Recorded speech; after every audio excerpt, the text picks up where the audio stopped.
Good morning, everyone, and welcome to the Moose Minute Project on a very foggy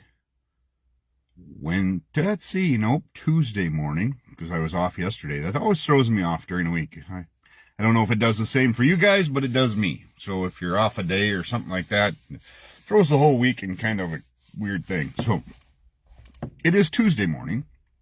Was at my golf event yesterday. So, yes, good Tuesday morning in Boscobel, Wisconsin. Just sitting outside of work, and this one came to me last night. It may make some people mad. It may, who knows? I don't know.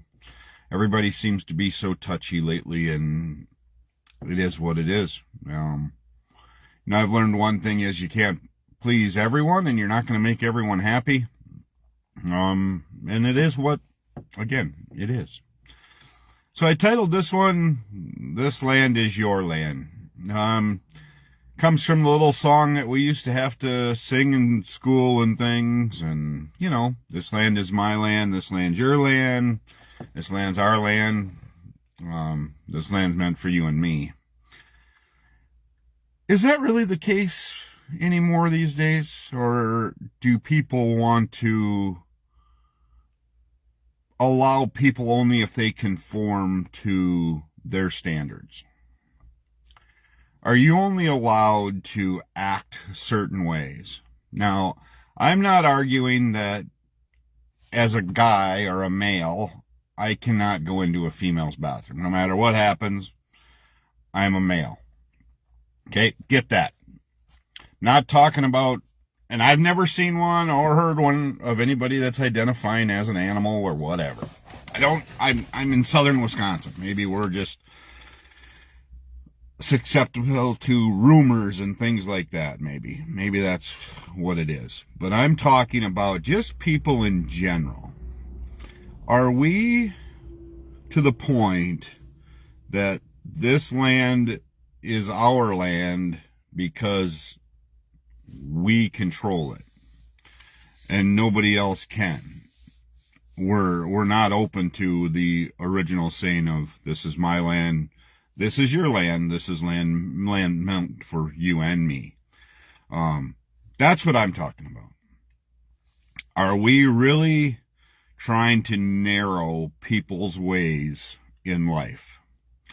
And as you can tell, I do this live. I don't do notes. It's just stuff that comes to mind. I don't do any of that. It's just stuff that comes to my mind, and maybe that's what I should do, but it frustrates me, that we are to the point of trying to control everything.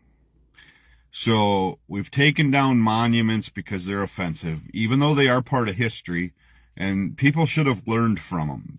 They shouldn't be to where people are crying or whatever it may be. Or, I saw the latest protest when Netanyahu was in town, and they're tearing down a flag and they're burning the American flag. And those types of things need to be handled.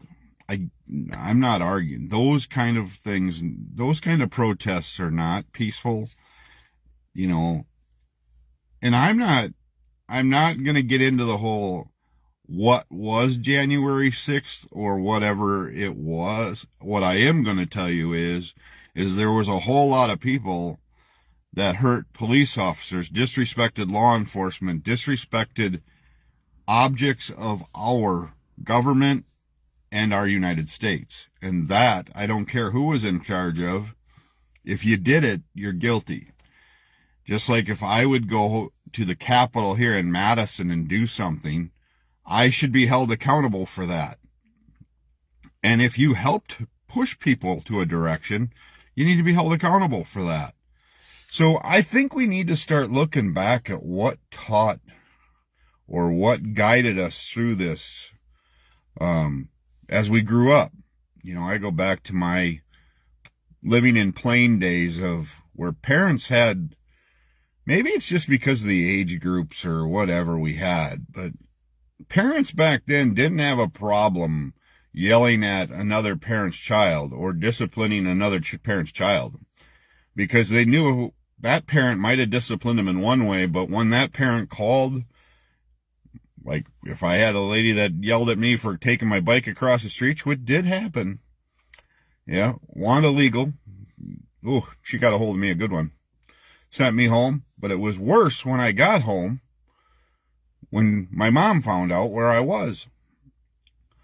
I don't know if that happens so much anymore because we're so damn worried about what else everybody else is doing and what everything needs to happen. And, you know, the name calling of people, in especially running for politics, is just outlandishly dumb. It's just silly to be. Tell us what you're going to do. Tell us realistically what can happen. Here's what I'm going to try to do.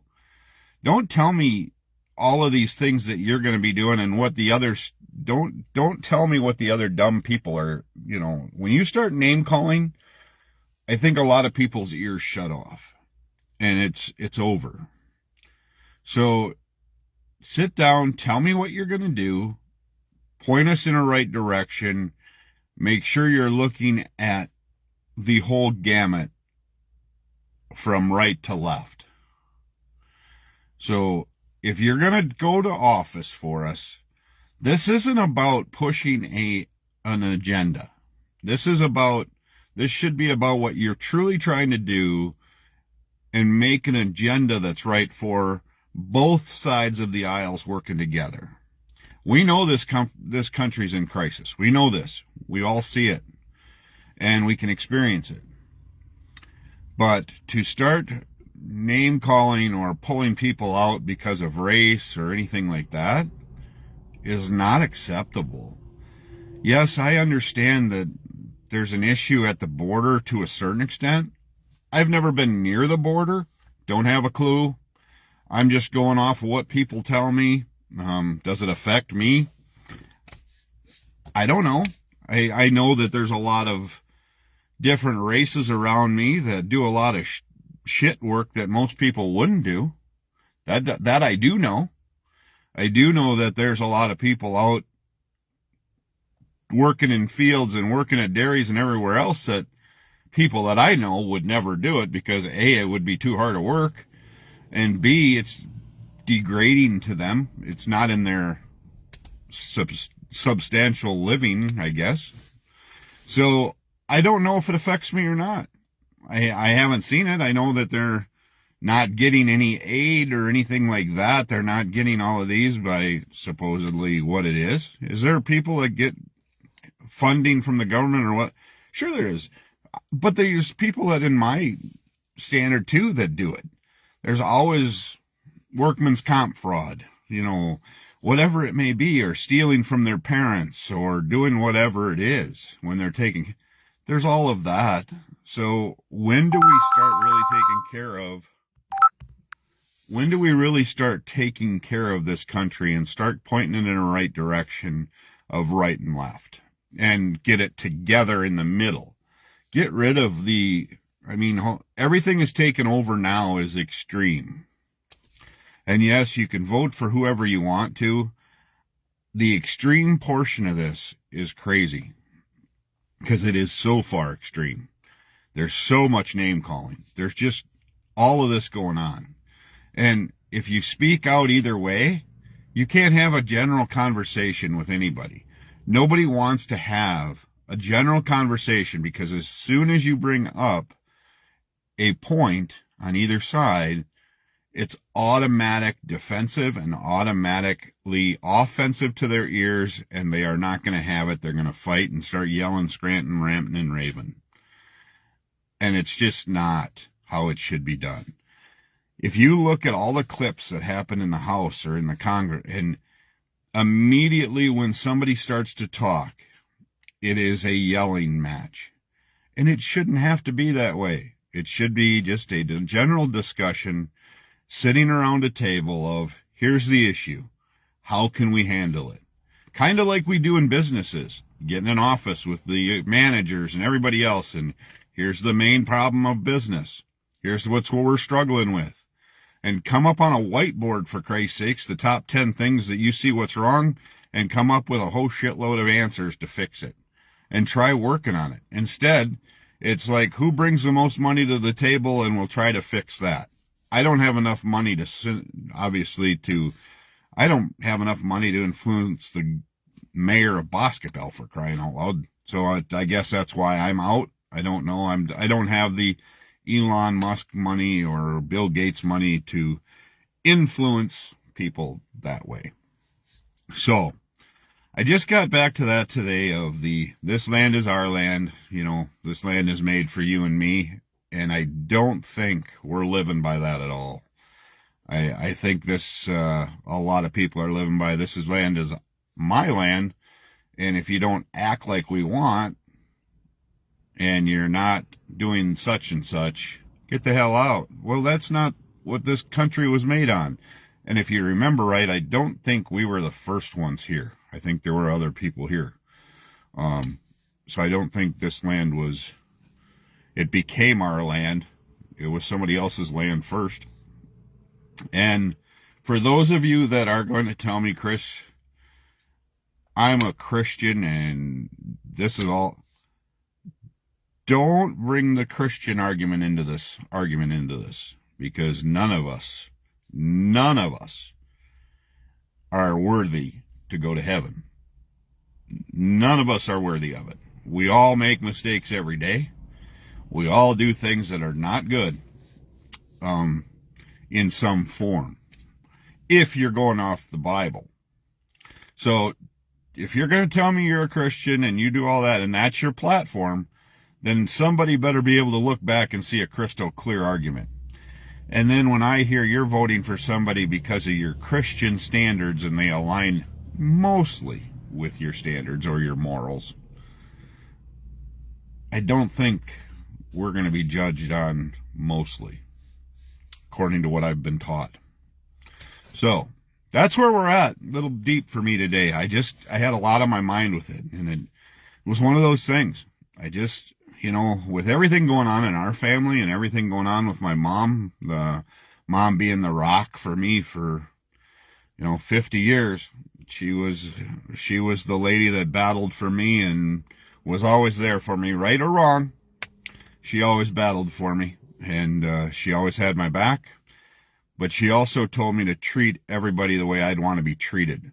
And that's everybody, not just certain individuals, not just when I want to, but treat everyone as you want to be treated. And that's kind of where I grew up as far as what should be done. Treat everyone as you want to be treated. If you're pissed at somebody, hopefully you can have a discussion with them. Instead, you just show up at some place and you ignore them, or you try to prove some other way, or you're talking to other people about the issues you have with them. Don't do it. It's not worth it. Try to have a conversation with them. Try to show where you're at. That's where we go. So, with that said, I hope you all have a great day. I will be back tomorrow morning with probably a continuation of this, of what I discussed today, just because I got a few other aspects or points that come across. But, yeah. So as my mom would say, treat others as you want to be treated today. If you can bless somebody, take the opportunity to do so. If you're in the trades or whatever and you hear somebody struggling, if you can help them out, that would be great. I don't want it to cost financially to do it. I think we can bless other people in a lot of different ways, whether it's with yard work, whatever it may be, taking them to town for an appointment or whatever. I think we can do a lot of things to bless a lot of people, or just call people too and say, hey, was thinking about you. I hope you're doing okay. I know last time we talked, you were going through a rough patch. Let's, is everything getting better? That's where we're at. Hope everybody has a great day. I will be back tomorrow morning with another Moose edition. Moose Project has been a lot of fun. Hope you get something out of it. And we'll talk tomorrow morning.